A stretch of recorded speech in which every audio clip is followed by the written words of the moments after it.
अब हम पढ़ने वाले हैं इंस्ट्रूमेंट के बारे में। सबसे पहले रिजिड और सेमी रिजिड यूरेट्रोस्कोप की बात करें तो रिजिड और सेमी रिजिड जो रहता है दोनों बने रहते हैं स्टेनलेस स्टील की। तो सबसे पहले रिजिड यूरेट्रोस्कोप देखते हैं तो वो स्टेनलेस स्टील का बना रहता है और कम्प्लीटली नॉन फ्लेक्सिबल होता है। इसका जो डायमीटर होता है 6.5 फ्रेंच से लेकर 12 फ्रेंच के बीच में होता है और ये सिर्फ लोअर यूरेटर के लिए यूज़ होता है, लोअर यूरेटर डिस्टल। इसमें इमेज क्वालिटी काफ़ी बेटर रहती है और इसमें स्ट्रेट रॉड लेंथ सिस्टम होता है। इसका बेनिफिट ये रहता है कि इसमें जो विज़न रहता है वो काफ़ी अच्छा दिखता है। इंस्ट्रूमेंटेशन भी इजी रहता है क्योंकि इसका नॉन फ्लेक्सिबल रहता है। इसमें डिजिटल यूरेटर एक्सेस करना काफ़ी आसान रहता है और ये काफ़ी कॉस्ट इफेक्टिव रहता है। डिसएडवांटेज ये रहता है कि ये अगर कोई बैंड है तो उसको निगोशिएट करने में बहुत दिक्कत आती है, पेल्विक ब्रिम के बियॉन्ड नहीं पहुंच पाता है। और अगर अपर यूरेटर की बात करें तो उसमें यूरेटर इंजरी होने के चांसेस ज़्यादा रहते हैं। फिर अब सेमी रिजिड की बात करें तो जो रहता है इसमें थोड़ी स्लाइड फ्लेक्सिबिलिटी रहती है, कम्प्लीटली रिजिड नहीं रहता है। इसका डायमीटर कंपैरेटिवली स्मॉलर रहता है 4.5 से लेके 9 फ्रेंच के बीच में, जबकि हम इसमें देख रहे थे तो 6.5 से लेकर के 12 फ्रेंच।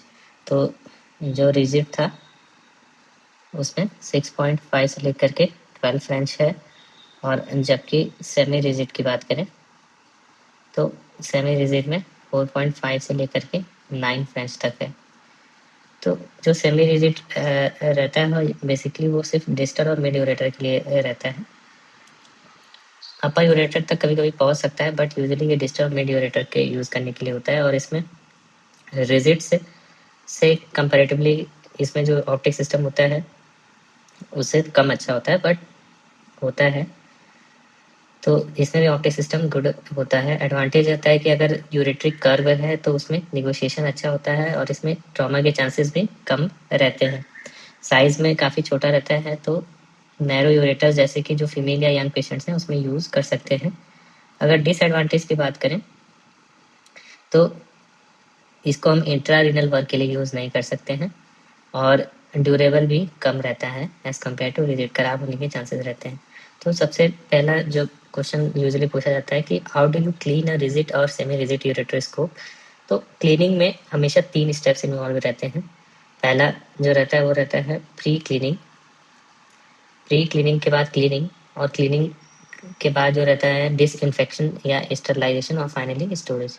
तो सबसे पहले प्री क्लीनिंग स्टेज की बात करें, हर इंस्ट्रूमेंट में इमीडिएटली आफ्टर यूज जो रहता है प्री क्लीनिंग स्टेज रहता है। इसमें हम लोग जो स्कोप रहता है इसको स्टेराइल गॉज से अच्छे से पोंछ देते हैं। Wipe the scope externally with sterile gauze. Then उसके बाद सारा चैनल जो रहता है सलाइन से हम लोग फ्लश करते हैं और इसमें ऐसा इसलिए करते हैं ताकि कोई भी ब्लड या बायोफिल्म जो है वो ड्राई ना हो।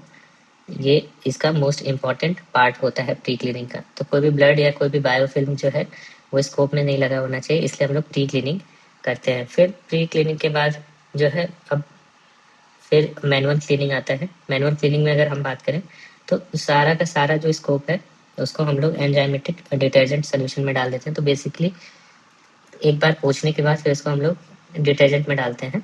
फिर ब्रश जो रहता है लेकर के वर्किंग चैनल को साफ करते हैं और जो चैनल रहता है उसको डिटर्जेंट से फ्लश करते हैं।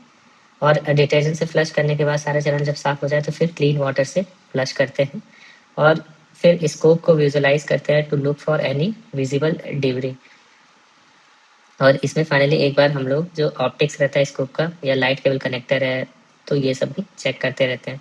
फिर फाइनली जो स्टेज आती है वो होती है हाई लेवल डिसइंफेक्शन या स्टरलाइजेशन। तो अगर बात करें रिजिड यूरेट्रोस्कोप की तो रिजिड यूरेट्रोस्कोप में हम लोग जो है स्टीम ऑटोक्लेव कर सकते हैं एट लो टेम्परेचर साइकिल, अगर मैन्युफैक्चरर अलाउड है तो। यूजुअली जो हम लोग कॉमनली यूज़ करते हैं सेटिंग्स में वो रहता है ईटीओ। ईटीओ होता है इथिलीन ऑक्साइड। और दूसरा जो रहता है प्लाज्मा स्टरलाइजेशन। प्लाज्मा स्टरलाइजेशन जो रहता है H2O2 स्टरलाइजर होता है।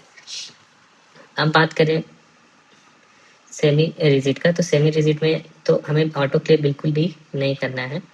तो एक not autoclaved at high temperature. और फिर अगर हम बात करें तो ETO यूज़ कर सकते हैं या प्लाज्मा स्टरलाइजेशन यूज़ करते हैं, और या तो 2% ग्लूटाल्डिहाइड यूज़ करते हैं 20 मिनट्स के लिए, जिसको साइडेक्स भी बोलते हैं। ये एक हाई लेवल डिसइंफेक्टेंट मेथड होता है, ना कि स्टरलाइजेशन होता है। तो रिजिड और सेमी रिजिड में क्या अंतर है कि रिजिड में जो है हम लोग, अगर मैन्युफैक्चरर अलाउ करता है तो हम लोग स्टीम ऑटोक्लेव कर सकते हैं at low temperature, but usually जो है एक जनरल प्रिंसिपल है कि यूरेट्रोस्कोप के लिए हम इथिलीन ऑक्साइड या प्लाज्मा स्टरलाइजेशन यूज़ करेंगे, और अगर हमें हाई लेवल डिसइंफेक्टेंट यूज़ करना है तो 2% ग्लूटाल्डिहाइड 20 मिनट के लिए।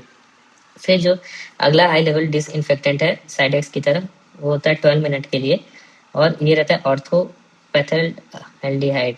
ऑर्थोपैथाल्डिहाइड जो रहता है, OPA जिसको भी बोलते हैं, OPA, ये 12 मिनट के लिए होता है, और ये भी हाई लेवल डिसइंफेक्टेंट होता है।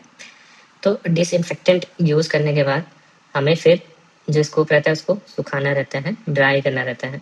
तो ड्राइंग जो रहता है बहुत इंपॉर्टेंट रहता है। इसमें जो चैनल रहता है उसको एयर से फ्लश करते हैं, और एक्सटीरियर को कम्प्लीटली कपड़े से वाइप कर देते हैं।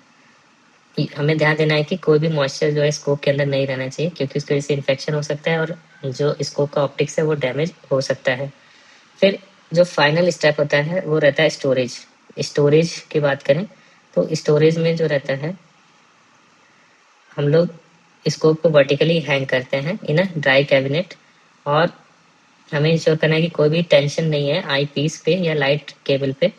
और एक रिकॉर्ड बुक बनाएंगे जिसमें हम लोग इंस्ट्रूमेंट का रिकॉर्ड मेंशन करेंगे कि कब वॉश हुआ है, कब क्लीन हुआ है, कब यूज़ हुआ है। तो ये इस तरीके से होता है।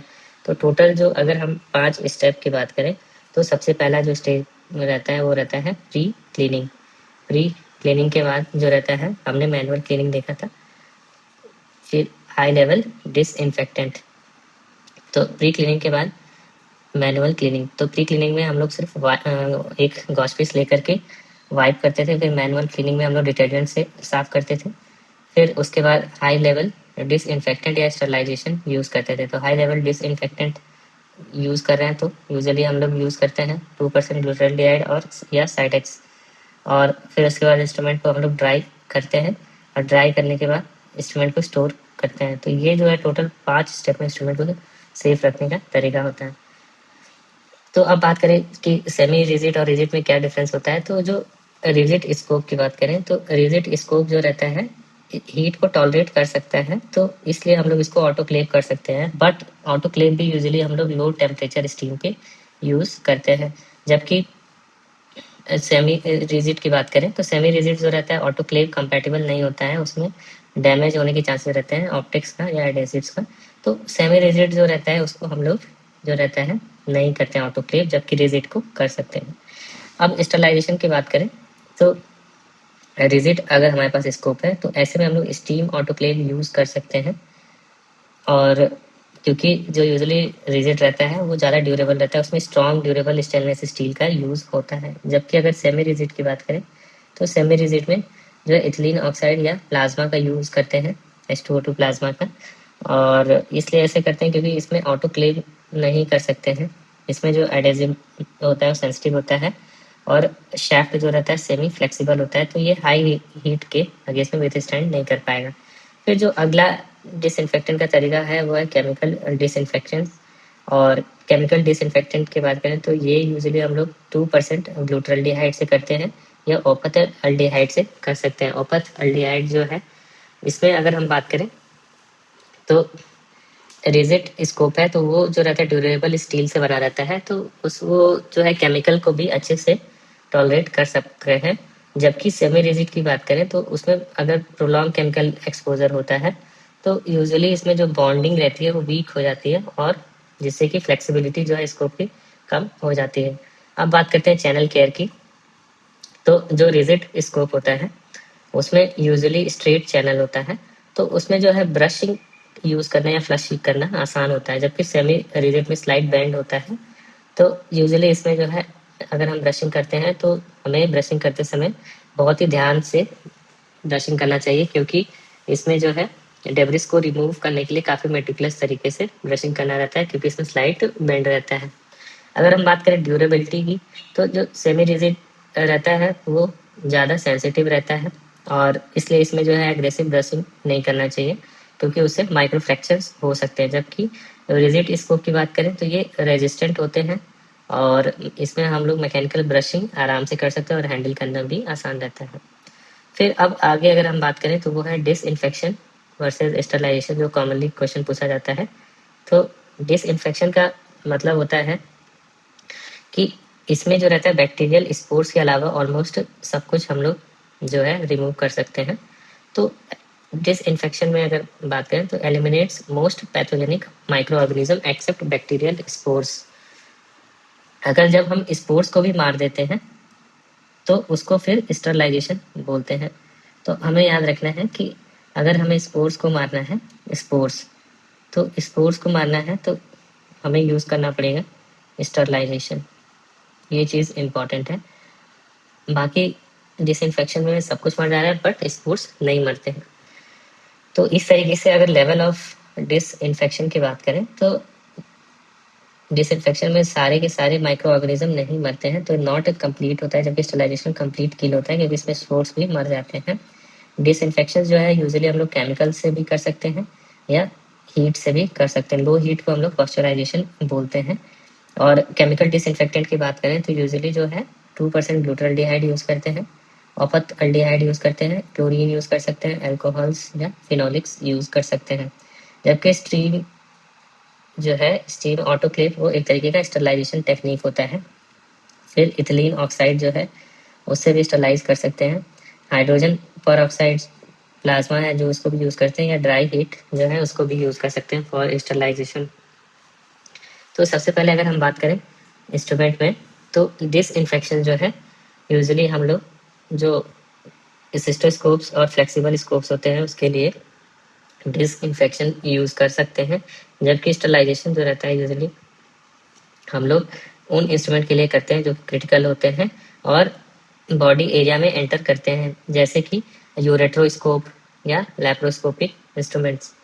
तो ये जो इंस्ट्रूमेंट्स होते हैं क्रिटिकल होते हैं। जबकि अगर हम जब सिस्टोस्कोप यूज़ करते हैं तो सिस्टोस्कोप यूजुअली जो रहता है ब्लैडर तक ही जाता है, अगर तो इसलिए हम लोग उसको डिसइंफेक्शन करके यूज़ कर सकते हैं। और जबकि फ्लेक्सिबल स्कोप्स में हम लोग शीट का यूज़ करते हैं, तो डायरेक्टली ये बॉडी कैविटी में यूज़ नहीं करते हैं। तो इस वजह से ये एक तरीके का सेमी क्रिटिकल इंस्ट्रूमेंट्स रहते हैं। जबकि क्रिटिकल इंस्ट्रूमेंट्स जो रहते हैं वो यूरेट्रोस्कोप जब यूरेटर में एंटर करते हैं या लैप्रोस्कोपिक इंस्ट्रूमेंट है तो वो सब क्रिटिकल इंस्ट्रूमेंट होते हैं। अगर हम बात करें टाइम की तो टाइम जो है डिसइंफेक्शन यूजुअली कुछ मिनट्स में ही हो जाता है, इसलिए यूजुअली डिसइंफेक्शन ज़्यादा प्रेफर होता है। जबकि स्टरलाइजेशन में लंबा समय लगता है, ईटीओ घंटे लग जाते हैं, ऑटोक्लेव यूजुअली 30 मिनट में होता है। तो ऑटोक्लेव करने के लिए हमें 30 मिनट्स लगते हैं। अब बात करें डिसइंफेक्शन का तो यूजुअली जो रहता है सिस्टोस्कोपी के जो रूम होते हैं उसके लिए हम लोग डिसइंफेक्शन यूज़ करते हैं और यूजुअली 2% ग्लूटाल्डिहाइड यूज़ करते हैं फॉर 20 मिनट्स। और अगर हम बात करें स्टरलाइजेशन का तो स्टरलाइजेशन जो रहता है हम लोग ऑटोक्लेविंग यूज़ करते हैं और रिजिड यूरेट्रोस्कोप। अब बात करते हैं अगला क्वेश्चन रहता है how do you dry the ureteroscope if you don't have an air gun. अगर एयर गन नहीं है तो कैसे ड्राई करेंगे। तो ड्राइंग जो रहता है वो बहुत ही मैंडेटरी रहता है before sterilization.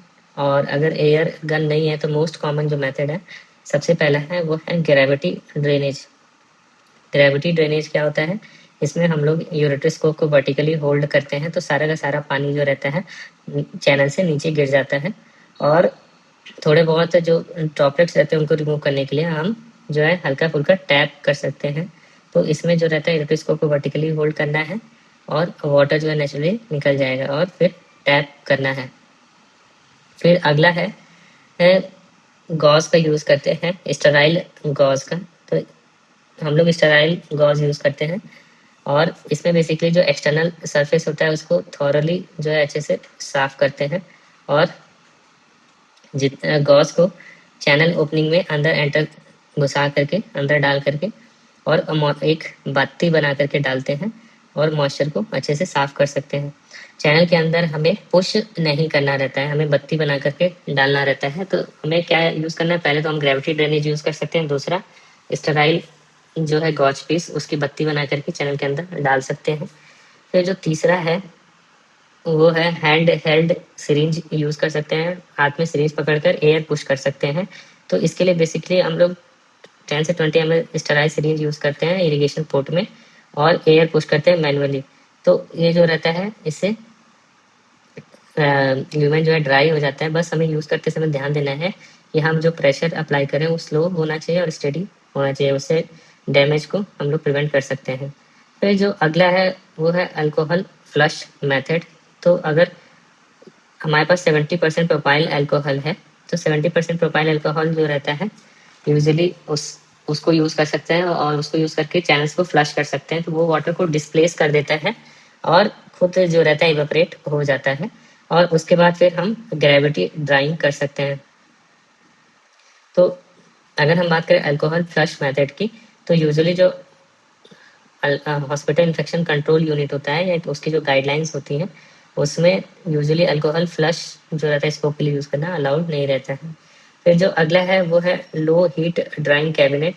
Low heat drawing cabinet जो रहता है इसमें हम लोग बेसिकली वार्म लो ह्यूमिडिटी ड्राइंग कैबिनेट यूज़ करते हैं। गर्म भट्टी की तरह नहीं यूज़ करना है। और इसमें अगर हम low heat drawing cabinet use कर रहे हैं तो इसमें बेसिकली हम लोग ओवरनाइट ड्राई करते हैं। काफ़ी लंबे समय तक के लिए हमें छोड़ना पड़ता है जब हम लो हीट ड्राई कैबिनेट में सुखा रहे होते हैं। तो हमें किन बातों का ध्यान देना है कि हमें हेयर ड्रायर या हॉट एयर ब्लोअर यूज़ नहीं करना चाहिए क्योंकि इससे जो ऑप्टिक्स होता है वो डैमेज हो सकता है।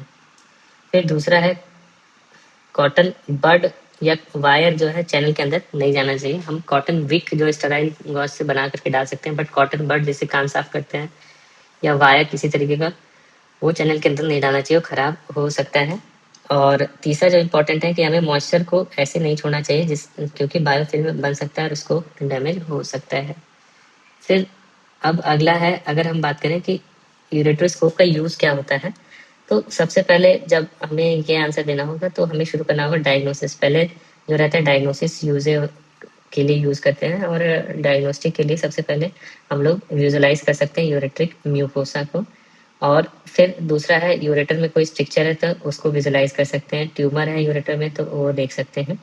स्टोन है तो उसको देख सकते हैं और हमें लोकलाइजेशन के बारे में पता चल सकता है कि पीयूजे है या वीयूजे है। तो ये तो डायग्नोसिस के लिए यूज़ किया। अब अगर हम बात करें यूरेट्रोस्कोप का यूज़ तो वो होता है थेरेपेटिक यूज़ जो कि इम्पोर्टेंट है। तो इसमें सबसे पहले जो यूरेट्रोस्कोप है वो स्टोन के लिए यूज़ कर सकते हैं। तो पहला है यूआरएस के लिए करते हैं। इसमें बेसिकली फ्रेगमेंटेशन कर सकते हैं with the help of pneumatic lithotripsy या लेजर लिथोट्रिप्सी। तो ये दो इम्पोर्टेंट चीज़ है। फिर जो है स्टोन फ्रेगमेंट्स को हम यूजिंग बास्केट या ग्रेस पर रिमूव कर सकते हैं और ये चीज़ जो है यूजुअली यूरेट्रोस्कोप के थ्रू कर सकते हैं। जो मैनेजमेंट होता है यूजुअली डिस्टल और मिड का कर सकते हैं। अपर यूरेट्री का यूजुअली उतना सेमी रिजिड से नहीं करते हैं, डिस्टल और मिड का कर सकते हैं। अगर हमें अपर या पेल्विस में करना है तो हम उसके लिए RIRS यूज़ करते हैं। तो उससे जो रहता है हम पेल्विस तक भी पहुंच सकते हैं। अगर हम बात करें यूरेट्रिक स्ट्रक्चर, पहला तो हमने स्टोन का ट्रीटमेंट कर दिया, दूसरा है यूरेट्रिक स्ट्रक्चर। तो यूरेट्रिक स्ट्रक्चर में जो है हम लोग एंडोस्कोपिक जो है यूरेट्रोटमी कर सकते हैं with the help of laser या इंसीजन। दूसरा है स्ट्रक्चर को हम लोग डायलेट कर सकते हैं। डायलेट करने के बाद जो तीसरा है वो हम लोग इवेलुएट कर सकते हैं फॉर रिकंस्ट्रक्टिव सर्जरी। तो ये जो रहता है स्ट्रक्चर में 3 चीज़ें हो सकता है। हम लोग एंडोस्कोपिक आइदर यूरेट्रोटमी कर सकते हैं या एंडोस्कोपिक जो है डायलेट कर सकते हैं और जो है रिकंस्ट्रक्टिव सर्जरी के लिए इवेलुएट कर सकते हैं। फिर तीसरा जो है यूरेट्रिक स्टेंट मैनेजमेंट। तो यूरेट्रिक स्टेंट में हम लोग जे स्टेंट डाल सकते हैं, जे स्टेंट निकाल भी सकते हैं और जे स्टेंट एक्सचेंज भी कर सकते हैं। कई बार जो रहता है स्टेंट इनकस्टेड रहता है तो with the help of lithotripsy हम लोग जो है स्टेंट को रिमूव कर सकते हैं। तो ये तो स्टेंट रिलेटेड पहला हमने देखा स्टोन, फिर स्ट्रक्चर, फिर स्टेंट। फिर अब अगला है वो है ट्यूमर। ट्यूमर का मैनेजमेंट। तो ट्यूमर में हम लोग बायोप्सी कर सकते हैं यूरेट्रिक लीजन का और सेलेक्टेड केसेस में हम लोग लेजर एब्लेशन कर सकते हैं फॉर UTUC। फिर अब बात करते हैं फॉरेन बॉडी का या कॉम्प्लिकेशन मैनेजमेंट का। तो कई बार जो स्टेंट रहता है वो माइग्रेट हो जाता है तो उसको हम लोग रिमूव कर सकते हैं। फिर कई बार जो है गाइड वायर टूट जाता है या बास्केट टूट जाता है तो उसको भी रिमूव कर सकते हैं। और यूरेट्रिक एवर्जन जो है अगर कभी हो जाए तो उसकी डायग्नोसिस कर सकते हैं विद द हेल्प ऑफ यूरेट्रोस्कोप। तो ये चीज़ रहता है। पहला जो अगर हमने देखा पहला जो यूज रहता है वो स्टोन रिलेटेड रहता है, दूसरा यूज रहता है स्ट्रक्चर रिलेटेड रहता है, तीसरा अगर हम बात करें तो स्टेंट रिलेटेड रहता है, स्टेंट। और फिर उसके बाद जो है चौथा अगर हम बात करें तो ट्यूमर रिलेटेड रहता है, और पांचवा जो रहता है usually foreign body related use रहता है इसका। तो ये सब यूरेट्रोस्कोप की यूजेस होते हैं। अब बात करें लेजर फाइबर की, तो अगर जो पतला वाला लेजर फाइबर यूज करते हैं 200 माइक्रोमीटर लेजर फाइबर, तो उसका प्रोज और कॉन्स देख लेते हैं जो यूजली पूछा जाता है। तो सबसे पहले प्रोज की बात करें तो ये जो रहता है इसमें बेटर फ्लेक्सिबिलिटी होता है, तो ये आइडियल होता है फॉर टॉर्चुअस यूरेटर। फिर इसमें जो है डिफ्लेक्शन आसान पड़ता है, अगर वायर पतला रहता है तो उसको नैरो यूरेटर या अपर यूरेटर में ले जाना आसान रहता है, डिफ्लेक्ट आसानी से कर सकते हैं स्कोप को। फिर पतला होने की वजह से इरिगेशन जो है वो अराउंड द फाइबर अच्छा होता है, तो विजन भी क्लियर मिलता है।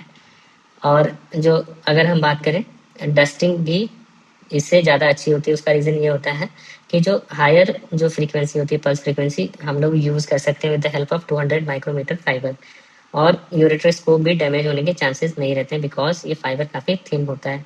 तो सबसे पहले अगर हम बात करें 5 फायदों की, तो सबसे पहला है इसको यूज़ करने से फ्लेक्सिबिलिटी अच्छा मिलता है, तो टॉर्चुअस यूरेटर के लिए आइडियल रहता है।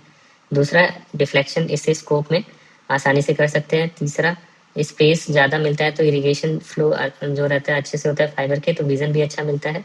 चौथा, डस्टिंग के लिए ये अच्छा होता है क्योंकि हायर पल्स फ्रीक्वेंसी जो रहता है 200 माइक्रोमीटर लेजर फाइबर में पॉसिबल रहता है। और पांचवा जो रहता है अगर हम बात करें तो यूरेट्रोस्कोप डैमेज होने के चांसेस कम रहते हैं।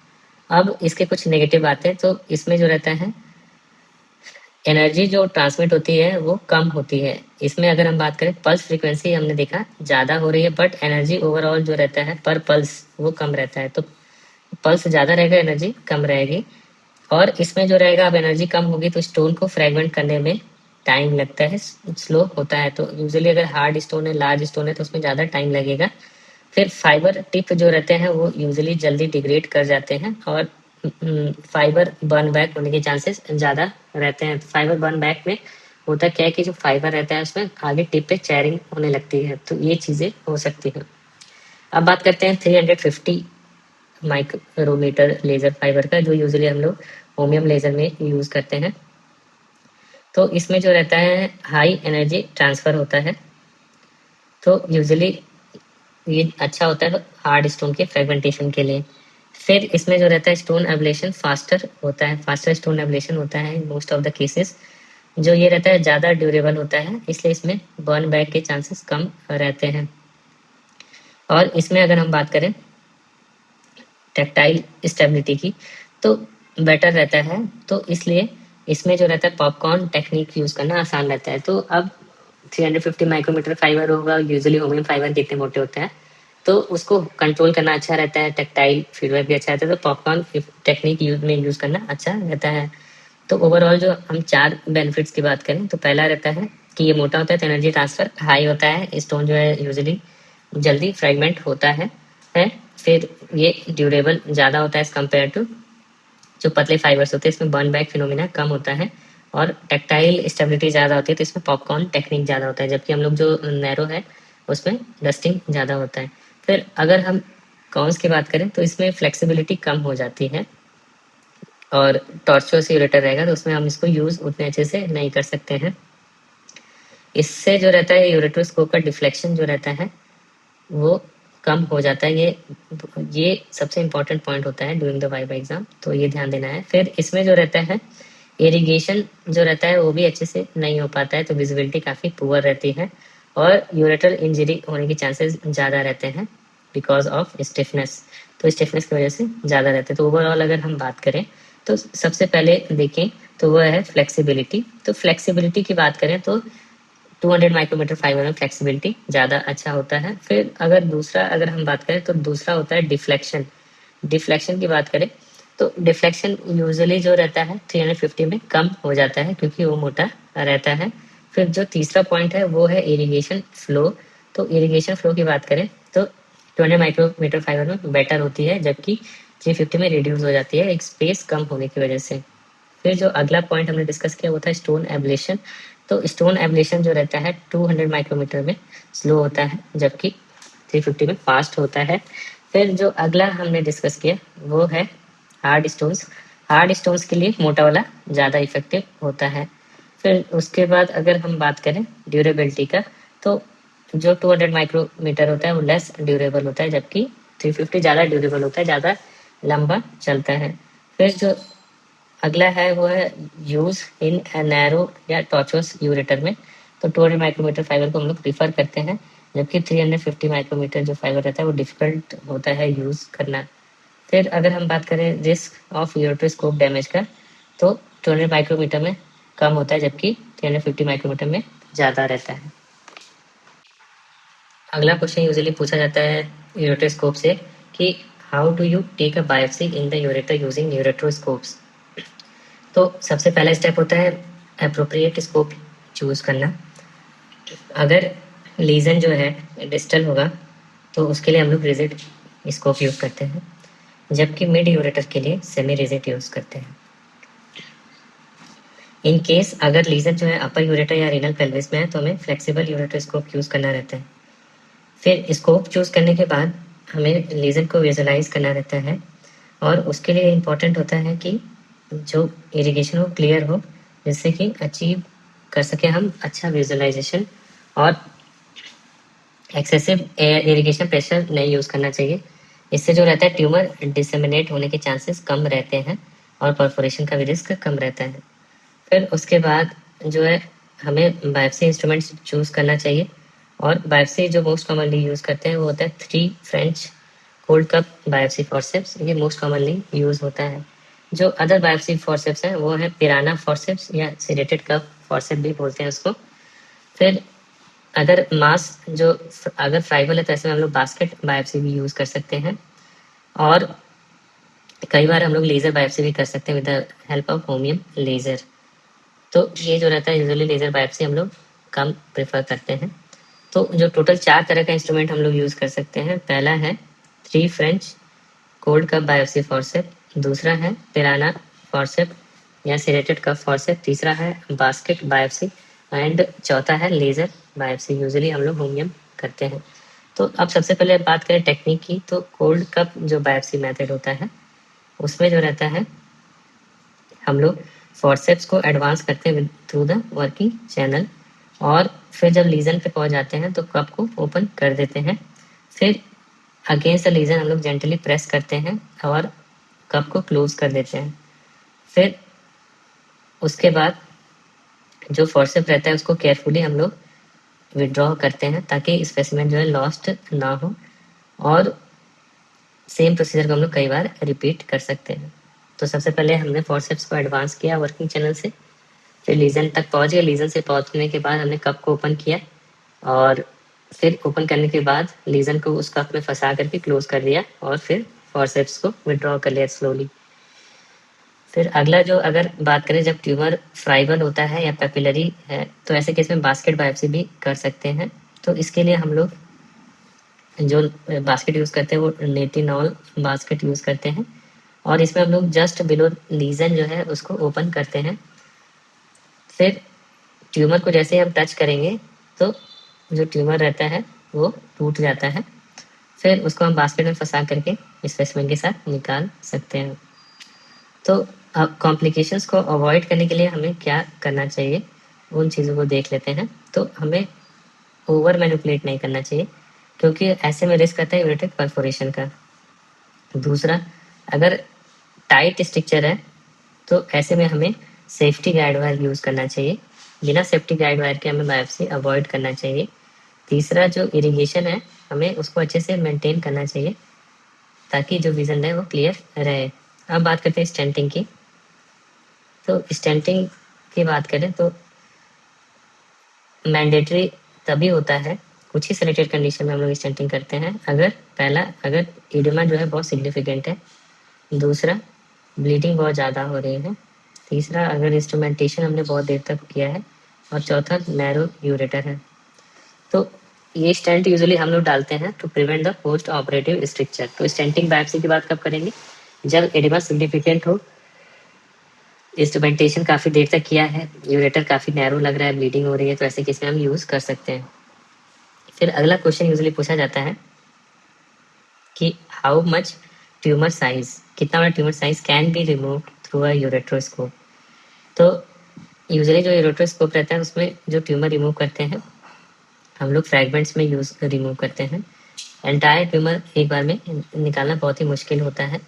और जब हम लोग एज अ ट्रीटमेंट जब यूज करते हैं यूरेट्रोस्कोप तो सिर्फ स्मॉल लो ग्रेड ट्यूमर में ही यूज करते हैं। तो यूजुअली जो है बायोप्सी करते हैं। तो सबसे पहले अगर हम बात करें यूरेट्रोस डिस्टल और मिड यूरेटर में अगर जब हम यूज करते हैं रिजिड यूरेट्रोस्कोप का, तो उसमें यूजुअली जो ट्यूमर साइज रहता है लेस देन 1.5 सेंटीमीटर। तो 1 से 1.5 सेंटीमीटर जब छोटा रहेगा तब यूज करेंगे। और यूजुअली लो ग्रेड ट्यूमर में या नॉन इन्वेजिव ट्यूमर में यूज करते हैं। फिर जो इसमें है यूजुअली हम लोग जो ट्यूमर रहता है उसको लेजर से एब्लेट कर देते हैं और कोल्ड कप बायोप्सी लेते हैं। लार्ज लीजन है, बड़ा लीजन है, तो वो काफ़ी रिस्की रहता है क्योंकि उसमें परफोरेशन का रिस्क रहता है, ब्लीडिंग हो सकता है और यूजुअली इनकम्प्लीट रिसेक्शन होता है। अगर हम बात करें फ्लेक्सिबल यूरेट्रोस्कोप से, तो फ्लेक्सिबल यूरेट्रोस्कोप से हम लोग अपर यूरेटर और रीनल पेल्विक्स तक पहुंच जाते हैं। तो इसमें जो रहता है यूजुअली हम लोग फ्लेक्सिबल से 2 सेंटीमीटर तक का लीजन जो रहता है रिमूव कर सकते हैं, स्पेशली अगर लो ग्रेड यूटी यूसी है। तो अगर हम बात करें रिमूवल का, जब हम यूरेट्रोस्कोप करते हैं तो यूजुअली रिसेक्शन पीस मील होता है, एंड ब्लॉक नहीं होता है। और अगर लीजन 2 सेंटीमीटर से बड़ा है तो ऐसे में विजिबिलिटी जो रहती है काफ़ी पुअर रहती है और रिस्क ऑफ रिकरेंस भी रहता है। तो ऐसे में हमें रेडिकल नेफ्रोयूरेटेक्टमी करना होता है। तो साइज इसलिए इंपॉर्टेंट होता है क्योंकि अगर ट्यूमर बड़ा होता है तो वो इनकम्प्लीट रिसेक्शन होता है और ब्लीडिंग की वजह से विजन खराब हो जाता है। यूरेटर के परफोरेशन के चांसेस रहते हैं, ट्यूमर की सीडिंग के चांसेस रहते हैं और रिकरेंस के चांसेस भी हाई होते हैं। तो ओवरऑल अगर हम बात करें कि जब हम यूरेट्रोस्कोप यूज़ करते हैं तो यूजुअली 1 से 1.5 सेंटीमीटर जो रहता है यूरेटर में हम लोग जो ट्यूमर रहता है उसको रिमूव कर सकते हैं या अब्लेट कर सकते हैं। जबकि in renal pelvis flexible scope use करके 2 सेंटीमीटर तक का ट्यूमर रिमूव कर सकते हैं। अब बात करते हैं स्पाइस। तो स्पाइस जो रहता है टेक्नोलॉजी वो कार्ल स्टोर्ज की टेक्नोलॉजी है और स्पाइस का मतलब होता है स्टोर्ज प्रोफेशनल इमेज एनहांसमेंट। तो कार्ल स्टोर्ज का है और ये प्रोफेशनल डिवाइस है तो इसलिए इसको बोलते हैं स्टार्स प्रोफेशनल। एसपी से स्टार्स प्रोफेशनल हो गया और आई से हो गया इमेज, सीई से हो गया इनहेंसमेंट। तो ये एक तरीके का इमेज इनहेंसमेंट टेक्नोलॉजी है जो कि कार्ल स्टोर्ज एंडोस्कोपिक सिस्टम में होता है। और इसका जो मेन पर्पज होता है कि जो म्यूकोसा है और वेसल्स हैं उसको अच्छे से दिखे। तो म्यूकोसल और वस्कुलर डिटेल अच्छे से देखने के लिए तो इससे होगा क्या कि जो सीआईएस ट्यूमर होगा या स्मॉल ट्यूमर होंगे या कोई भी फ्लैट लीजन होगा जो डिटेक्ट नहीं हो पा रहा है तो इसे आसानी से डिटेक्ट कर सकता है। और ये यूजली कैसे काम करता है, ये जो रहता है कंट्रास्ट जो है नॉर्मल और एबनॉर्मल टिश्यू के बीच में बढ़ा देता है। तो अगर हम बात करें स्पाइस काम कैसे करता है तो इसमें जो रहता है डिजिटल पोस्ट प्रोसेसिंग फिल्टर्स लगे रहते हैं। तो जब इमेज लेते हैं फिर कंप्यूटर में फिल्टर्स होते हैं जो कि वेव लेंथ जो बैलेंस होता है वेव लेंथ उसको मॉडिफाई करते हैं, कंट्रास्ट को चेंज करते हैं, एज को इनहेंस करते हैं और टोन को एम्पलीफाई करते हैं। तो यूजुअली जैसे टीवी में हम लोग डिजिटली कंट्रास्ट या फोटो लेने के बाद जैसे हम लोग कोई इमेज ले लेते हैं मोबाइल में उसका कंट्रास्ट चेंज करते हैं, कलर चेंज करते हैं, वैसे ये स्पाइस भी काम करता है। तो इससे होता क्या है कि जो कैपिलरी पैटर्न होते हैं या ट्यूमर मार्जिन होते हैं या अगर एबनॉर्मल यूरोथीनियम है तो वो दिखने लगता है। तो ओवरऑल ये टेक्नोलॉजी जो है और भी डिवाइसेस के साथ है उनके साथ हम देख सकते हैं। पहला है स्पाइस। स्पाइस जो है ये कार्ल स्टोर्स कंपनी का है और ये एक डिजिटल इनहेंसमेंट होता है। फिर अदर जो कार्ल स्टोर्स कंपनी के हैं वो है इमेज 1S। तो इमेज 1S में जो रहता है ये भी इसमें मल्टी स्पेक्ट्रल या और कंट्रास्ट मोड भी बहुत सारे होते हैं। तीसरा होता है स्पाइस टेक्नोलॉजी। तो स्पाइस टेक्नोलॉजी जो रहता है स्पाइस के पहले स्पाइस चलता था तो स्पाइस टेक्नोलॉजी यूज करते थे। फिर अगला जो है जो कॉमनली ओलंपस में होता है वो एनबीआई होता है, नैरो बैंड इमेजिंग, ये ओलंपस का होता है और इसमें नैरो बैंड ऑप्टिकल फिल्टर्स होते हैं। तो अगर हम बात करें स्पाइस में कैसे क्या क्या मोड होते हैं तो इसमें अगर हम बात करें तो डिफरेंट इनहेंसमेंट मोड होता है लाइक स्पाइस। पहले इसे स्पाइस यूज करते थे तो पहला होता है क्लैरा मोड। क्लैरा जो रहता है अगर हम बात करें तो इसमें जो रहता है इल्यूमिनेशन इक्वलाइजेशन करने के लिए यूज होता है। जो चमक रहती है वो बराबर से दिखने लगती है तो क्लैरा में पूरा सब कुछ अच्छे से चमकने लगेगा। दूसरा होता है क्रोमा। क्रोमा जो रहता है उससे किनारे अच्छे से दिखते हैं, एज एनहांसमेंट। तो एज एनहांसमेंट जो रहता है क्रोमा में अच्छा दिखता है। फिर तीसरा रहता है स्पेक्ट्रा ए और बी। तो स्पेक्ट्रा ए और बी में जो रहता है, इसमें जो रहता है बेसिकली कलर स्पेक्ट्रम शिफ्ट होता है। और जब कलर स्पेक्ट्रम शिफ्ट होता है तो ये म्यूकोजल कंट्रास्ट के लिए यूज कर सकते हैं। तो म्यूकोजल कंट्रास्ट में एक कलर से दूसरे कलर को शिफ्ट करने को बोलते हैं स्पेक्ट्रा ए और बी।